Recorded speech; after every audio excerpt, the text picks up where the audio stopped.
अस्सलाम वालेकुम या अली मदद जिए सिंध जिए लतीफ़ जी धरती जिए लतीफ़ जी ॿोली। मां तव्हांजो पंहिंजो दोस्त, तव्हांजो पंहिंजो अदाकार, तव्हांजो पंहिंजो भाउ सता लाड उर्फ मजू।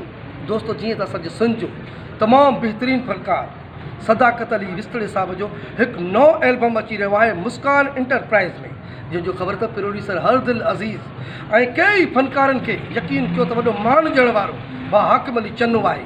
सिर्फ़ु हाकिम अली चन्नो हिकु नालो ई काफ़ी आहे मुस्कान इंटरप्राइज़, छो त जेके बि सभु कंपनियूं सिर जा साईं असांजा दोस्त, पर जेको आहे सो मुस्कान ई आहे। सो उन में सदाकत अलीअ जो हिकु फ्रेश एल्बम अची रहियो आहे, इंशाअल्लाह वॾे धूमधाम सां हलंदो। ऐं वॾी ॻाल्हि तव्हांखे ॿुधाईंदो हलां त इहो सदाकत अली विस्तड़ो जेको आहे फनकार, इहो तमामु असांजो सिंध जो सीनियर अनवर अली विस्तड़े जो प्यारो शागिर्दु आहे। हाणे छा था सम्झो, जिते अनवर अली विस्तड़ो हुजे त सदाकत अली त ज़ाहिर आहे त वॾी गोए विढ़ंदो। इंशाअल्लाह उमेदु आहे त हीउ एल्बम तमामु बहितरीनु हिट ईंदो। तव्हां दोस्तनि जी वॾी महिरबानी, लख थोरा लख एहसान। जिए सिंध।